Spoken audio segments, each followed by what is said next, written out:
All righty. It is 10 o'clock, so we will open our morning workshop of the Klickitat County Board of Commissioners. We will start with a public works update of Public Works Director Jeff Hunter and County Engineer Seth Brewer.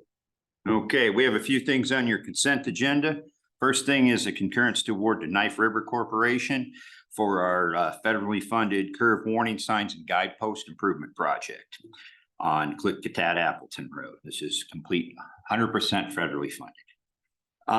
We also have executive contracts and bonds, or execute the contracts and bonds for Hicks striping for white plastic edge lines. Again, another federally funded safety project. Washington State Department of Transportation supplement. This is for our paving project in Bickleton area, another federally funded project.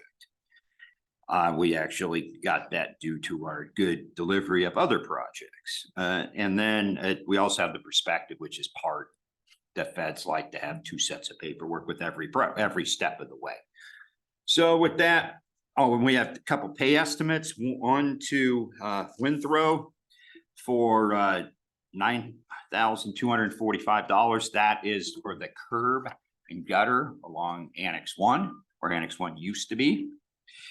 And the second one is to overhead door of Yakima, and a total of $24,782. I thought we were doing our own curb and gutter. No, we don't have a machine. That's right. And We're doing the sidewalks. doing the sidewalk, but we don't have the machine for the gutter. Yes, they actually didn't use the machine, but they have 12 guys. I don't have 12 And guys. it seems like it was a pretty good bid compared It was to, a very good bid. yeah. Very good bid. We don't usually see that. And the reason was that we fit the window and they could knock it out in one day. With 12 guys, they knocked it all out in one day. Oh, yeah. Yes, we don't have that capacity. And with the curb and gutter, it takes a long, it's a lot of finishing work. So they came in, and they were done. A couple hours. It was. And didn't even use the machine. No, didn't even use the machine. And then we have the overhead door, which we've talked about. That was for that east side door, $24,782. And after that, I'll turn it over to Seth to discuss a little bit of construction and design. So construction, we started work on the bridge painter in Rock Creek this weekend, and the first coat of paint actually goes on today. This should be done really quick, actually. They're working through it pretty quickly. White plastic edge lines, contracted bonds, as Jeff said, is on the consent agenda this afternoon. Curb warning signs and guideposts, we're sending the bonds and contract to the contractor this week, so we can hopefully get that started here shortly. And we continue to do our annual traffic counts between other projects. On the design end, curb warning signs and guideposts, concurrence to award is on the consent agenda this afternoon. The Bickleton area paving project, again, we got 2 items on the consent agenda. That is to set the construction funding, and the plans and specifications will be reviewed internally this week. Sundale Old Highway 8 right-of-way negotiations are going to begin this week. Bridge repair bundles, the funding documentation went to WashDOT last week for approval. And the small works guardrail contract to add the guardrail on Canyon Road and repair the bird post on Dot Road will go to add tomorrow. Bids will be due the 13th of September. And preliminary work continues on other projects, and we're supporting the road crew as they do their projects in the Bickleton area. Okay. I have something that isn't on here. We have a guest. It's the HR director. I think he goes without, I shouldn't have to name him. A rose between 2 thorns. Maybe not. So you assigned Director Quinn to the classification committee to review the classification placement in the wage plan for the new deputy director of facilities. We met, Director Quinn and Director Hunter and I individually went through the process, and all agreed that it should be placed at pay grade 74. So we would present that to you as our recommendation for placement of that new position on the pay scale.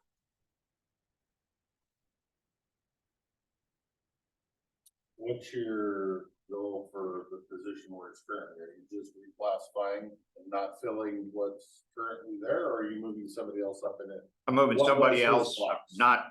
I'm moving somebody else in, not hiring any more people. So he will take on some of the duties that Yeah. I used to do on the facility side. And still do the duties that he does normally.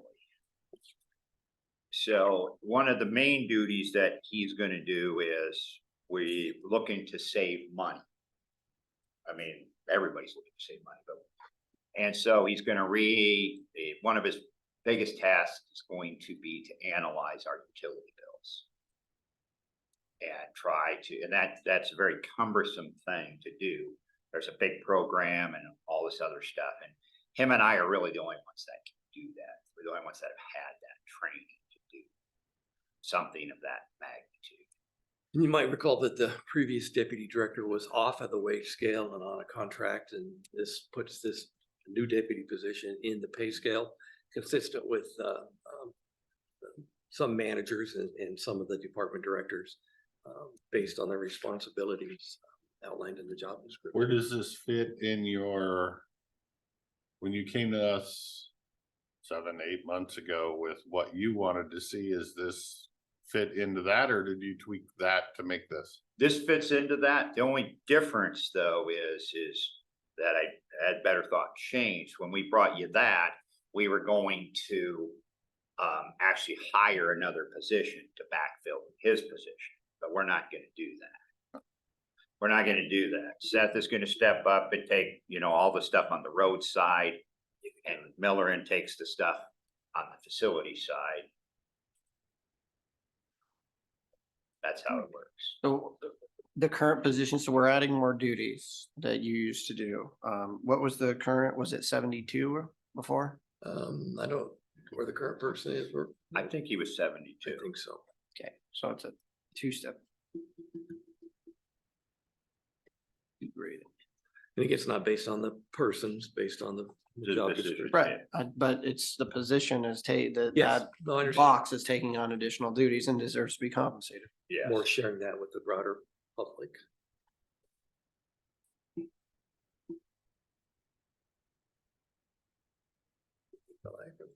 Do you need to think about it?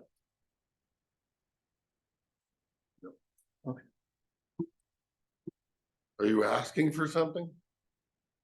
It's a recommendation. We can't proceed. We can't proceed. Well, you No. told us about your survey, but you Listen, didn't ask I'm us just- for anything. I'm just visiting with you. Just I was comic- waiting for the ask, Comic relief. So our recommendation, a again, recommendation. is that this position be placed at grade 74 on the Klickitat County pay plan. Would move forward with the reclassification, and I want to see the job duties and have it on the consent agenda for that. Enough room today. I Not agree. room. This is as easy as you get. And with that, we will redo our org chart. Because we have to redo our org chart. Yes. We have to change names. We're required by legislature to change some of the names of our Positions. positions. Yes. That's what we want to see. Great. Okay, thank you. Okay, back to maintenance. West Market Street is scheduled to be BST next week. Will not affect the car show this week, because the East Market Street was the one that the car show really is involved with. West End, Bickleton Highway reconstruction continues. On the facility side, sidewalks and ramps will be complete this week. HVAC units are done. We just have to finish the sheetrock installation, and then we just have just a couple more odds and ends, and we are done with 307. 307 will be finished. Pioneer Center still scheduled for the 3rd week of September. Jail roof has started. The construction has started Monday. They delivered everything. Today they should be putting up their scaffolding unit, putting a fence around their area. Courtroom, we're still waiting to hear back from the granting agency. I haven't had a chance to pester them yet. Events, there's nothing scheduled at the fairgrounds until the 4-H adult camp, which is at the end of September. View Island still in the same, radio site. The grounding of the Halo is going to be done inside, or that's inside, that's done this week. We met yesterday with, emergency management, with the fire chief from Rural 7 and, with DNR, and talked about a potential for grounding out there. Came to the agreement, we would look at weather, watch IPL hopefully drop to level 1. So the latest we would do it would be October 15th or October 16th, because that's when they thought. But we would also look at doing it sooner depending upon the weather. And that is the main thing we're waiting for to bring that site online. It'll be to ground it, then we hook up all the equipment because the equipment's not hooked up. It's all sitting in there though. So the cabin's all done and everything's ready to go. Okay, some follow-up issues. The compressor has been replaced and dispatched, so they have cooling again. We did get the no parking signs for Annex 7. We will install those this week. I wanted to talk a little bit about the White Salmon meeting room. For years, wasn't and I was against it. So Hannah's had it as a separate office. She's used it twice in 5 or 6 years, however long. We are training for Kim's replacement, and we don't need the meeting room, but we need a meeting room. So we're in a closet. I've got 2 people in an area that is really small. Again, I'm okay with that, but sorry. I meant to print my seatmates out an email that I sent to Hannah this weekend, this morning, and with all my other meetings I've had this morning, I haven't had time. But I did email Hannah, filling her in on the budget, asking her to vacate the White Salmon office space she's currently using. That we plan on turning it into some kind of a conference room, meeting room. And then advising her of the long-term potential of corner in the building here. I will have somebody print out. Did I send it to you? You sent it to me. I Okay. actually forwarded it. Oh, so you've seen it. Okay, good enough. Okay, thank you. Because, I'm not asking for office space. if it's a conference room, because We need some kind of a conference room down there Yes. that people can check out and use on a daily Yes. basis, like our rooms here. because so. we're limited in the conference rooms we have down there. We do So, have 2 conference rooms that you can check out. Yes, the one's pretty good size and they get used quite a bit. So, and we need to, use one, so I appreciate that. Thank you. If she needs help, we'll move her out or whatever. But that helps us. I have one more thing. How did you come by your numbers saying that she's only used it twice in 5 years? Is that when the code gets ran on the door? Yeah, or- we can check. That's what I heard. I've not run the code, but that's what my people that work down there have said they've seen her. Oh, If you twice could a run the year. code, But I that can would run the code be and I can tell you. we usually because, use the code if it's before office hours. If you come through the main door. Right. the code Okay. doesn't get run. all right, But we can check and see. so not a totally accurate, got it. Right, it won't be totally, yeah. Which that brings up the second thing, if we do sometime in the next period of time need that WSU space downstairs for a coroner's office, we're gonna have to move WSU back out to the fairgrounds. It's my understanding that walls that were there are not there anymore or something, whatever. Do we have a space out there? Or would we need to do some kind of construction out there to supply a I space? don't know why we'd have to do construction.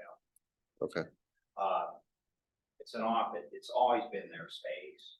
It's technically, it's the county space, but it's for source subject. right, Years ago, the previous WSU person wrote a grant.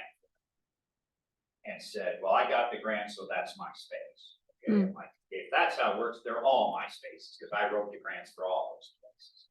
But anyway, so they claimed that WSU, that part of the exhibit building, so I've been called the WSU. So you could do it if, I don't think we have any more than temporary things, but I don't see why you'd have to build walls. so technically we could make that happen at a fairly Yeah, we can move. it Quick down and- there. and- Very quick. cost efficient. Okay. There's a unit in there. There's a two-way locking door that goes from there to the middle room that very few people have a key to. So you can't go, so people in the middle exhibit room, when they rent that, can't go into WSU's room. Okay. So there's a way. Jeff, did you have any ideas on other places for a corner to possibly go? And we can look at some other potential areas. Do they have to be, you want them in gold?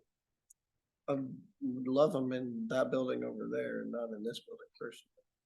We can look around. We can look around for options. You know, I first thought a good place would be, I gotta get the sheriffs out, would be where the deputies sit downstairs, then they have in and out. They have their own door. Cause don't the deputies have somewhere new that they? Yeah, we built them a space in the old dispatch. So we remodeled the old dispatch to put them in there. So the idea was not to have them stay in the basement. But I think only one runs it. I don't want to get sideways with the sheriff's. Right. But that would be my suggestion, because you could get them, you know, then the person can come and go. And it's not in the public eye, I mean, the corner. Right, exactly. Because the Are, county. do we know, are the deputies still using that room? I gotta check. I don't know if they are. Okay. Because that would be my idea. That would be my suggestion. The counties I worked in the past, I've kept them kind of out of sight.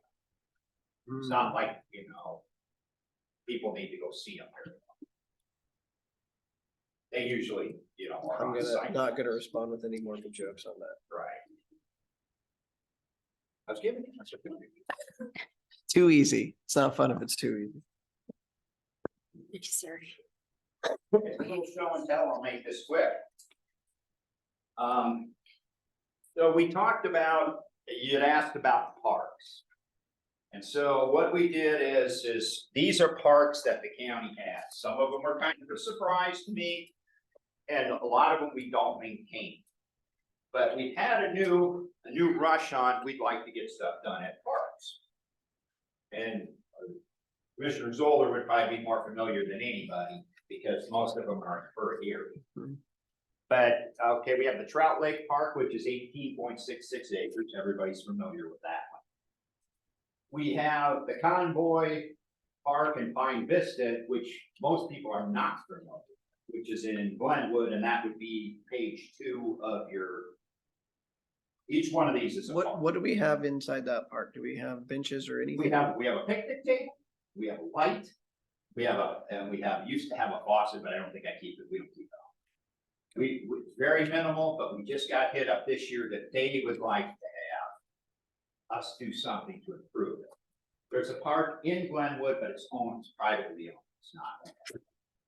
There's that park right in town. Oh, Glenwood, yeah. That's owned by. The name. So we have that one. And then the third one is the Steelhead Park or Lyle Park. Yeah. Lyle River Park, which is 6.5 acres. Which is this one right here, which we don't do a lot of, but we have a facility there. Isn't most of the parking on the parcel to the west? Yeah, most of these, a lot of these are parking, you are correct.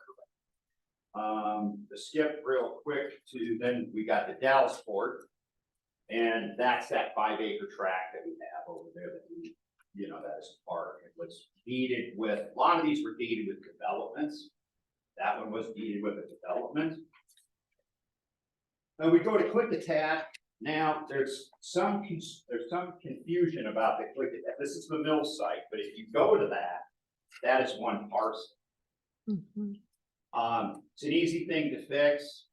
And when people ask me, I tell them the mill site is not considered a park. The only thing that's considered a park is little bits. Even though they are only one parcel. How big is that parcel right here, the little one? I'm not sure, to be honest. It's not very big. It's tiny. It's tiny. We got it years ago. It used to be a train stop. And BNSF wanted to give it to WashDOT. They didn't want it, so somehow or another the county took it. That's, I don't remember how many years ago. Lori might be better. And Klickitat loves it. They've got a swing set there and the caboose is there. So they hold some events over there. Yes. Yeah. Yeah, we mow it on a regular basis and we irrigate. So yes, you do contribute to that part. Steelhead Park, I was not very familiar with this. And that's the one out here. At Apple. It's about 1.2 acres. Yeah, it's not very big. Oh, that. Yeah, no. Steelhead Park's not very big. It's about 3 acres. It's mainly used for parking. We got it as part of the development. There's a short plat or a plat that went in there and they deeded that to the county years ago. And I'm not familiar with it. I gotta get back to Commissioner Solar. He's probably more familiar with it than I. We don't do anything there. And it used to be the main boat ramp and then the river changed and its main flows on the other side. So you can launch kayaks there and stuff now, but I don't see picnickers there. Where was, Inner tubers. where was the boat ramp at? It was right as you head for the bridge there, the flat bridge. It's on the left-hand side. And it was an undeveloped boat ramp. It was just gravel, but everybody used to use it for years until I believe after into the 96 flood. That's what I Oh, heard. okay. Mhm. Yeah, so it's still, these, what I put on here are stuff that the county that we actually call parks. If you look them up, they're listed as park property. There are other parcels in the county that we own that we do not consider, that are not listed park property, that Public Works has been approached to actually put into park property, but we always tell them that's an act, that's the board's act, not our act.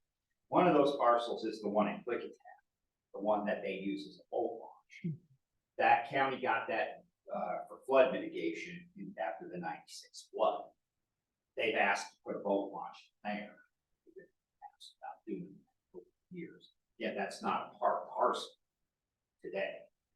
I'm not advocating that it is, I'm just giving you the board. So then, of course, we have Wish Ramp, which we do maintain, and we're doing some improvements there this year. That's the parks. Again, it's more of a kind of letting everybody know where we are. If there's any questions, if not, I'll leave you with these and.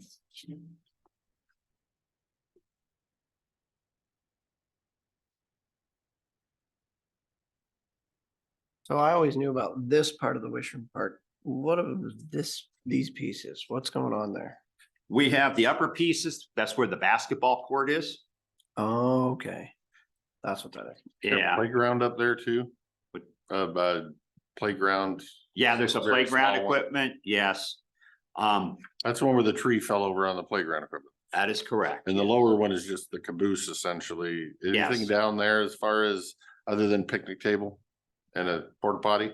No, that's pretty much it. Picnic tables, they've asked to have us put flags up there. Again, I'm giving the board history so they're aware.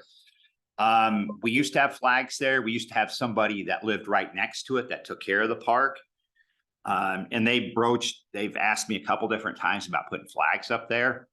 I've told them, I'm sorry, I don't have the staff to send down there every time the flag, because it used to be the flags never got lowered to half staff unless it was, a significant event, death of a president or something like that. But now we go up and down all the time and I don't have anybody there.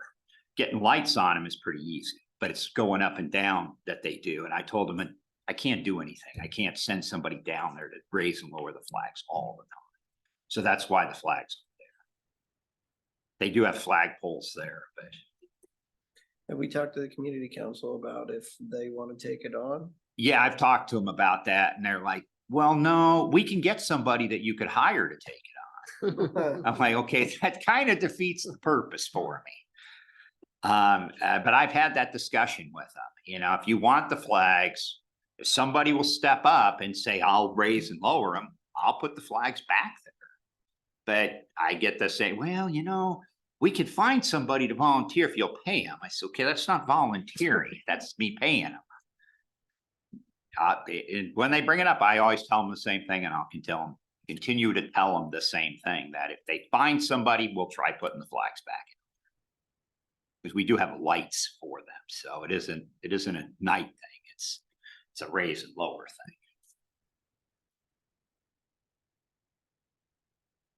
thing. Any questions? No. No? No. Thank you for that. Okay. I will add it to my file. Yeah. Thank you, gentlemen. Thank you. Thank you. Seth, thank you for letting him get a word in edgewise today.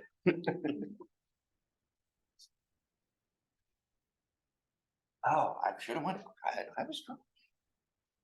But I did give you 3. You want to picture the park here? I'll leave you some. Thanks. There you go, Chris. Good morning, Commissioners. Good morning. Before you go, I am going to check in the back of the room. We have Fair Board people here, and are we here for a reason or? We could share the numbers of the fair with. If you have 2 minutes before we have to move on. Can you do it in 2 minutes? Do it in 2 minutes. Okay, go. Yeah, I didn't want to make you sit here because we have him for a half hour and then we have the prosecutor and so I don't see where I can squeeze you in. 2 matters. Didn't get on the agendas. I'm at your will. It's very tight morning schedule today. So share the stats from the fair. This is unedited, so it's more financials. Thank you. Thank you. Basically, as you see, our numbers were up on Thursday. All we do on Thursday is count bodies. Friday was about even. Saturday was down from last year. If you look 2 years ago, I mean, we're still up, but not from last year, which surprised me because I thought we were pretty packed. Let's say total, looking at the total, it's kind of from 45 to 43 to 39.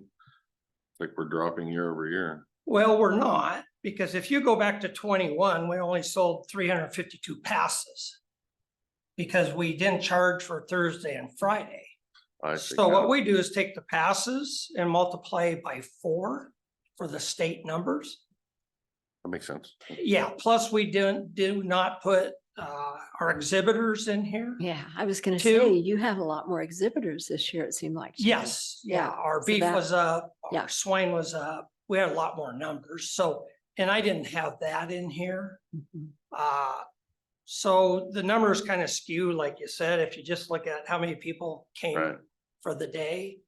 But we multiply the passes by 4, and passes were about the same as last year. I thought Sunday would be down, but it actually was about the same as last year. I thought with the smoke, we'd be down. But so Saturday was down about 400. Some people. Passes were the same. I know Lori, you had asked us during the fair, where are we at with the numbers? Yeah, So, thank you. yeah, Yeah, so I That's just what I was wanted to looking touch for. base with that. that's good. Perfect. No, it seemed very busy. And then the other item, if I may quickly, and you don't have to answer, last week you had mentioned about putting our bid on hold for our building. And I want to stress, we're at the nth deadline of getting this building out for bid to have the building built for next year. The contractor I talked to said 12 months. Well, we're right at the nth of 12 months. I think, depending on supply chain, I think we're okay with 8, 9 months to get this bid out. And I just bring it up because this is very vital. The reason I asked was, has the Fair Board ever met with the county commissioners, sat down, had a workshop on where the county wants to go with improvements to the fair and where the county wants to go in use of the Dooley funds? When we started this process 4 years ago, I invited the commissioners to be involved in the process. For that bar. Yeah, for the long-range planning. And you've updated us multiple times since then. multiple times. And you've worked very hard on this. Oh, yeah, we have. We did have a fair evaluator here, and they were gonna start evaluating us yearly. And he did ask if we had future plans. You know, we mentioned, yeah, a building, because he said, I don't know if you had seen where the goats were. He said that was real inadequate. The goats weren't inside. the I guess building. the reason I bring it up is because there's fair improvements like roofs that are gonna have to be redone. That I guess my worry is that we spend a bunch of dually money and then Public Works comes forward and tries to get the commissioners to pay for $500,000 for a roof that we don't have any money for because we spent the money somewhere else. Mhm. So, I'm not disagreeing. Right. I wish we were having this conversation a year ago. Right. And for me, I'd like to clarify that with the Fair Board and with the public that we are a board of three. And for one commissioner to make a statement that there's concerns, that would have to come back to the board for a longer, bigger discussion rather than you worry about because of a statement that your whole project after 4 years might go south. And I would like to just caution that we need to have a bigger discussion before we ever think about suggesting something like that. It should have been between the board. And I would say is that the Fair Board has been working on this project to build this building for a very long time. We're going out for bid. If we want to go a different direction, I'd still say we go out for bid and we get the bids because we don't know what the bids are gonna come back. Yeah. And so the best thing we can do now is go out and get the bid so that if we do pull that trigger, with as an agreement between the commissioners and the Fair Board and all the other users that at least we have the knowledge of what it's actually gonna cost. I appreciate it. I'm gonna try to I do have a bid in hand.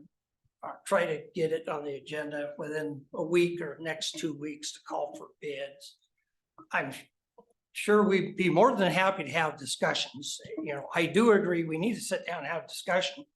What other things need to be improved at the facility? Like, well, that's me. I mean, I guess for me, I'm wrapping up because we're kind of short on time. yeah. But I've been sitting I here jumped for in 2.5 years and have yet to been brought into a discussion on where the commissioners want to go in long-range planning of the fair and how those dually funds are spent. So maybe it was private discussions with commissioners that maybe no longer here anymore. Yeah, for me to sign something, I actually have to know something about it and or be involved in it. And so if we're going out to bid, we're going out to bid, that's fine. I don't have a problem with it. I think there needs to be, and I've been saying this for 3 months, we need to have a sit down with all the user groups. And technically I said this, they're back in July, so it's not a new development. And I still think we need to have that discussion and sit down and go through that. So, yeah. No, I appreciate it. And I'm not trying to stop you from doing it. Don't misunderstand. And we will be happy to be involved with. But we do have a long-term capital improvement plan for the fair. Yes, the Fair Board has came up with our long-term capital. And I think that takes further discussion, like you said. Well, that's kind of where I'm coming from, because the Fair Board, the way I look at the dually funds and the way I read the dually fund memo is the dually funds are the counties to spend. They're not the Fair Boards to spend. We'll have to agree to disagree on that one. Legal interpretation from our prosecutor is it's a county facility. They were given to the county for use of the fair, for use of improvements at the fair. So that's the whole point of we need to have a discussion so we're all on the same page. The Fair Board has been spending those funds the last 7 years for improvements. Don't disagree. Anyhow. So But closing that, Commissioner Christopher's been asking to get a sit down meeting. And so I would ask that the clerk get the Fair Board and any other user groups in for a discussion, because that is the direction Commissioner Christopher is asking. And if we can get that in the next month, that would be great. Would that No agree, problem. Commissioner Christopher? Yep. Thank you for time for squeezing me in. Sorry to Yep. take more than 2 minutes. Thanks, sir. Thank you. Sorry to steal 5 of your minutes, sir. And that concludes our report. Any Yeah. questions? You're not getting out of. So we started with 6 department updates down to was 3 and now it's 2. I'll email you George's update on current statistics for code compliance. And since I've asked Joe to delay his trip out to the landfill, I thought I would start off with solid waste. So I'm going to have Mackenzie's back, as you know, full time, and has got the grant in hand and is putting together her plans to make this program her own. So I've asked her to sit down and visit with you a little bit about the 3 major deliverables and at least her thoughts going forward. Mackenzie? All right, so there's 3 tasks, of course, with the grant, which you guys probably know if you've looked it over at all. There's the residential recycling, which is where the most money is, and that's mainly the education and outreach portion. So like I was at the fair, I had a booth there, I was there 8 hours a day, talking to people about recycling and a little bit about the composting. So that's part of it. I did the water jam event back in June. I don't think I've seen you guys since then, and that was really successful and a really fun, cool event. And kids got to take home some information to their parents about the recycling as well. Do you know what that event is? And then the next part of the grant is the organics portion. So we're required in the grant that we do some composting workshops that are free of cost to county residents. So I'm hopefully gonna contract out for that with the grant money and have that started in October, weather permitting. And then the next one is just the special collection and the waste that's the moderate waste, that's the moderate hazard waste. And so working with Republic, of course, to offer the collection and then doing collection events with special contractors. Like there's one we use for like paint collection in town and give people opportunity to bring that in town instead of having to go all the way to the landfill. So that's just kind of the basic. I have some projects that are kind of passion projects in mind that fall under mainly the residential recycling category. I still need to contact the grant manager to talk and see if they fall enough into that category to get paid for. And some of them are kind of big projects that I'm gonna have to research a lot. And so we can talk about them a little bit today if you want, but they haven't been like approved for the funding yet, but I do have ideas. And so hopefully next time she'll have given me the green light and I can say, yes, we're doing this. Well, we're speaking of that, Michelle's been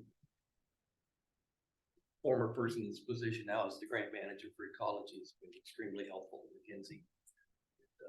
They talk on a regular basis and so I think Michelle is passionate about all of the counties in her responsible area, but this is kind of her baby year. So she's been very, very good to work with Mackenzie. Been a good resource. So, What are the other programs that you want to try to start up? Well, they're mainly just projects. They're not full, I guess. For the waste reduction, I want to look at doing water bottle fill stations in the counties where there aren't. And I know that's kind of a big tackle because there's a lot of, if it's at a park, then that involves Parks and Rec, city potentially. So like that's a huge undertaking and I want to start that, but I want to make sure it's funded before I get too deep into it.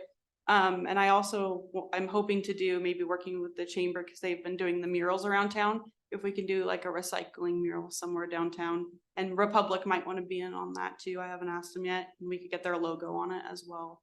Just to unify and education. And then at Water Jam, I met some of the teachers too of these kids that come to Water Jam, and some of them I gave my information to, and they want me to come in the spring and do some teaching in classroom as well. With the composting, have we contracted that out in the past, or did we usually do it ourselves? Michelle there was a contract with a gentleman named Peter. I actually contracted him for Water Jam also. He plays Recycle Man as like his nighttime gig where he plays music to kids about recycling. So he's very intimate with the county. He's been hired several times to do composting workshops in person and over Zoom. Okay. So I would contact him first and see if he's available, but he basically does my position for the Vancouver area.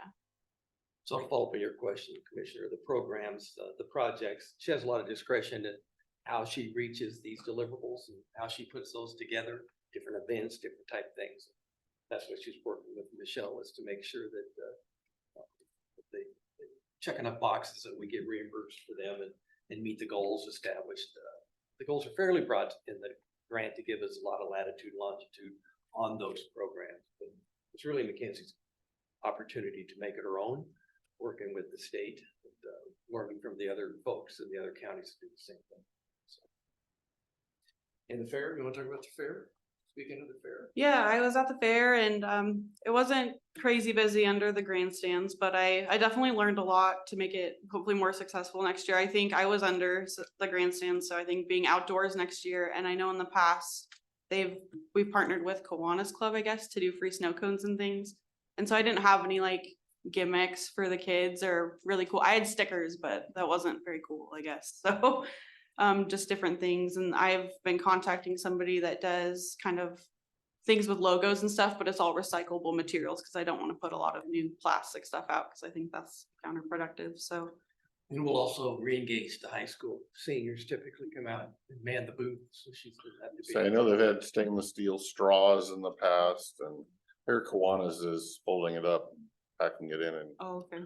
so that might not work long term for you, But having the seniors there, in the past, it's been the Republic makes a donation to the senior class, so we need to get that re-engaged and we'll be part of it next year.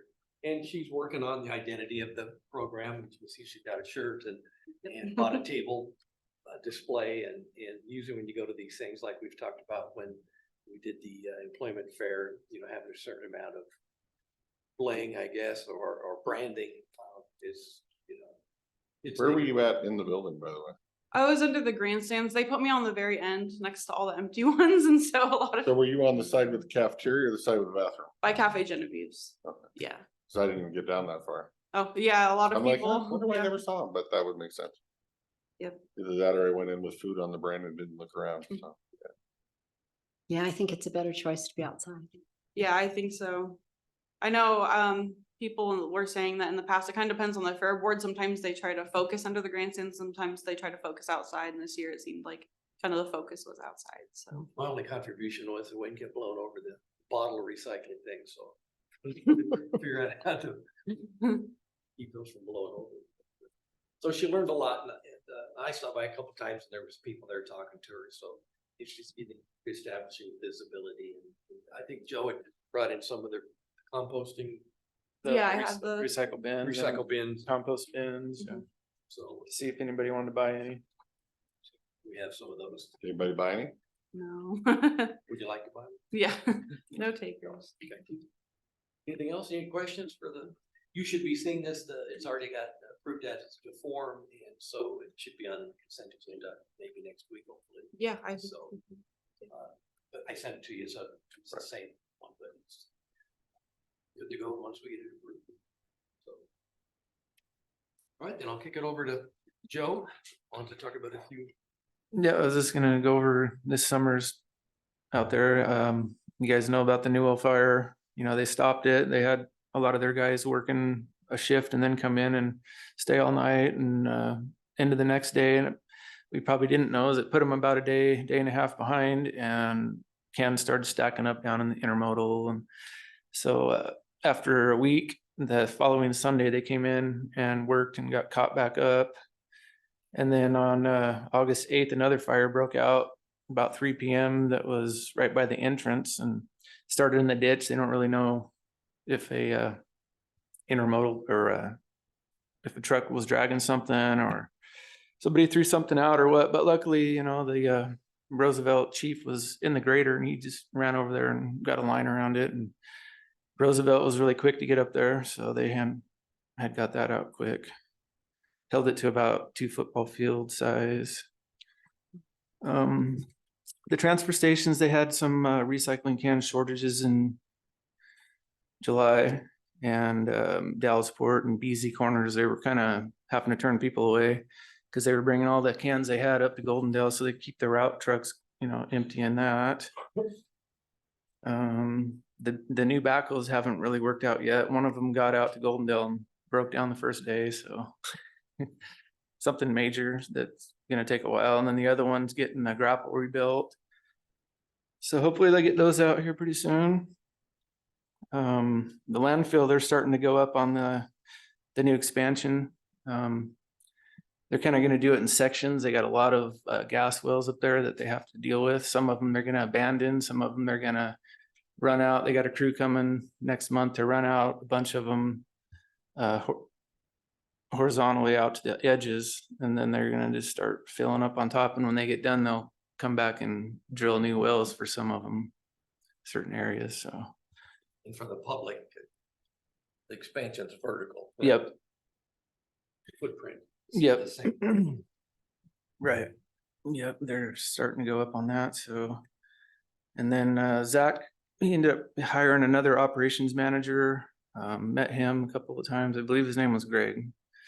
And sounds like he's gonna help take the load off of Zach, so he can concentrate on some of the other things that need done, trucking area. They're short on truck drivers.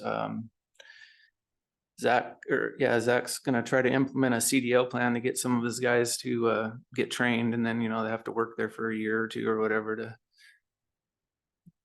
pay it off and make it worth the while. So other than that, it's been busy summer and things have been going well all the areas. So Good questions. Thank you. Yep. Thanks, guys. Yeah. Can you do it in 10 minutes? Thank you both.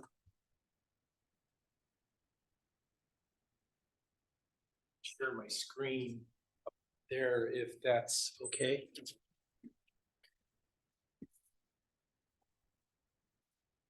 Be able to. Can't, or you're gonna call. Ghostbusters. Okay. So, this is, pardon me? That was off kilter. Okay. This is pretty much in response to a conversation I had with Commissioner Zoller a few weeks ago. And I wanted to share the information with everyone. So she said, she came in and she said that we wanted to focus a bit more on emergency services. So the first response is, I really need to find out where we are now. Because I think the context was the fire and the disaster and the strain it put on IT resources for the whole situation. Yes. So I went into our help desk system and I started looking for key performance indicators. What exactly, where exactly do we spend our time? So I worked these up and I think they're helpful. So average time to first response, and this is in business hours, so 40 hours in a week. So the average time throughout our entire system is 5.7 hours. But with emergency services and the sheriff's office, we're at 6 hours and 11 minutes. A little bit higher, but we were having a staff meeting yesterday. And we were talking and Curtis brought up, he said, if dispatch puts in a work order at 10 o'clock at night, we're not going to respond to it until 8 o'clock in the morning unless we get a phone call. So that could help explain some of these, and same with the sheriff's office, if they come in after hours. I personally would like to see these numbers below 4 hours. I think 4 hours is a good amount of time, because unless you've got somebody sitting there staring, waiting for the next work order to come in, you got to give time for people to react. Okay. Average time to resolution, 46 hours. Like I said, it's a 40-hour week. 46 hours is not bad, depending on the problem. If it's a simple problem, we can take care of it right away. Same with the sheriff's office, or emergency management. 73 hours is a little bit long. I'd like to get everything down around 40 hours. So, at the end of the day, if you can measure it, you can manage it. Now that we've started measuring this stuff, we can start focusing on it. One of the things that I did to help with emergency services is if someone from emergency services, either emergency service or the sheriff's office sends or creates a work order, I put a rule in the system to automatically make it high priority. Normally the priority comes in medium unless the requester bumps it up to high themselves. But with the sheriff's office, it comes in at a high priority. So so the intent there is to pay more attention to their work orders as they come in. I think to make this data valid and consistent is we're continuing to get people to, you can call if it's an emergency, but the work order system is user-friendly, it's easy to use. It puts everything in, so they instantly get it and things get prioritized, on a real-time basis. But if somebody stops by, knocks or calls, then it doesn't necessarily get logged and it can, so we're really pushing folks to the help Yes. desk. And an example of that is yesterday, there was a call from one of the deputies that his monitor was going dim. The technician, our technician that went over there and looked at it, he had the work done in 20 minutes. But because it was a phone call, and this is going to be a learning curve on our part, but because it was a phone call and not a help desk ticket, it didn't get recorded. So I had a conversation with him this morning, and I said, hey, from now on, even if it is a 15-minute job, record it, and that way this is going to give us more complete, more accurate information as we move forward. The next thing to the right here is incidents by escalation level. So there are 6, and basically what that is when a help desk ticket comes in, it comes in help desk 1. That's basic. That's simply maybe you reset a password, maybe you have to swap out a UPS under somebody's desk. That's a help desk ticket 1. And then from there it goes up. Help desk ticket 2 help desk 2 ticket is maybe you've got to do some troubleshooting on someone's somebody's got a problem, a little bit more skill involved. And then you go system admin 1 is basic sysadmin type stuff, routine maintenance on a server, things like that.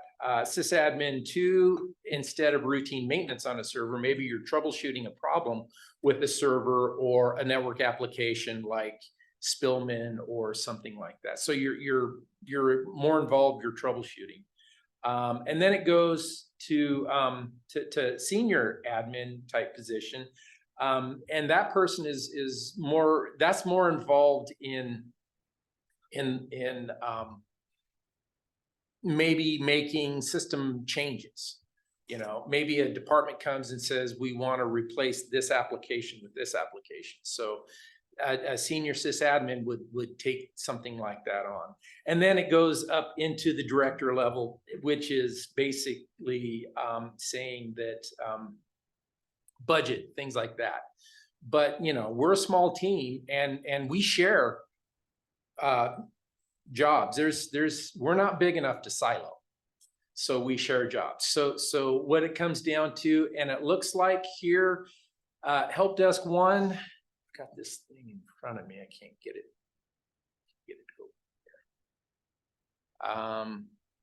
Anyway, help desk 1, we have, it looks like, what is that? 41% of our work orders. Now this is a work order count. This isn't how much time we spend on the work order. It's the number of work orders we get.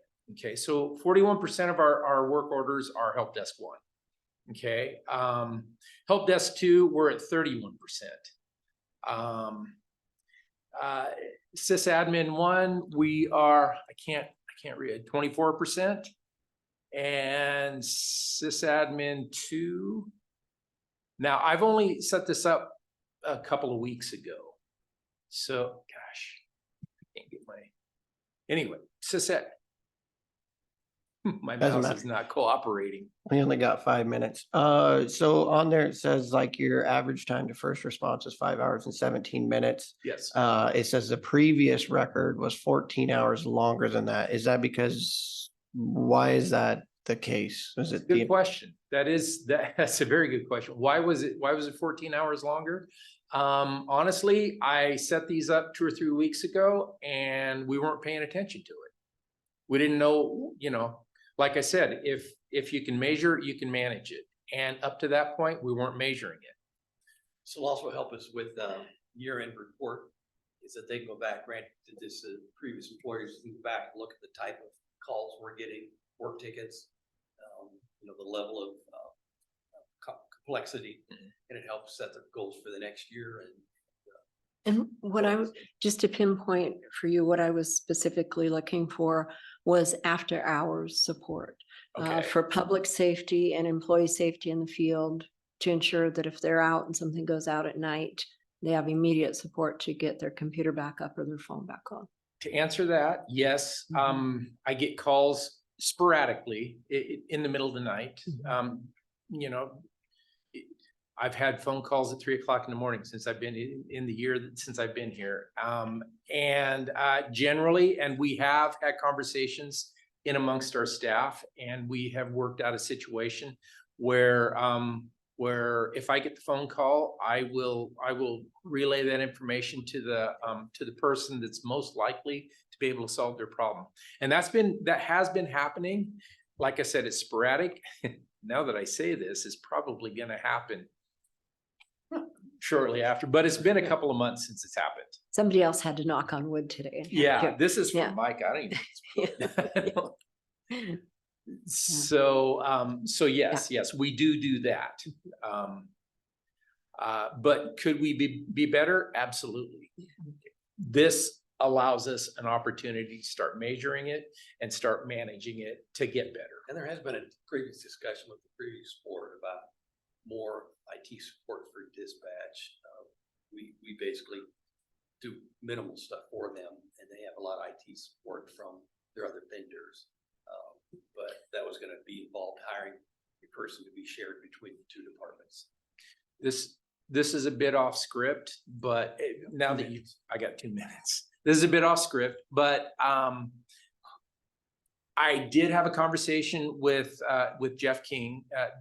It was late last week, I think, and they have a grant for a cybersecurity audit, and he sent me an email after our conversation, giving me making me the project manager for that specific project, which kind of takes that off of their plate. Yeah. So we have started down that path, and we get along really well with emergency management. So yes, we're making efforts to improve their support.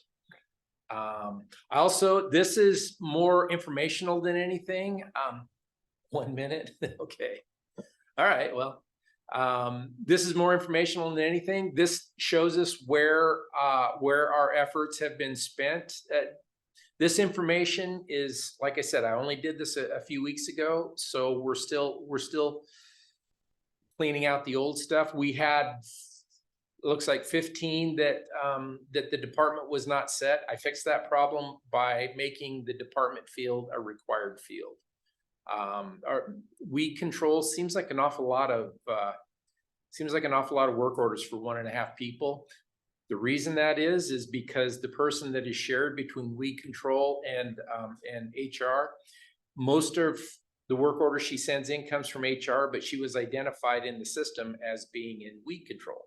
So we fixed that. Incidents over time. I'm gonna have to cut you off. Okay. It's 11 o'clock. We're Thank trying to you. stay scheduled. Yeah. Thank you. And Uh-huh. by all means, schedule more time if you need it. All right. Could you send this to us? Yeah, I'll have to figure out how to get it out of the system, but yes, I can. Thank I you. can send that to you. Next up, we have prosecuting attorney Dave Cannell.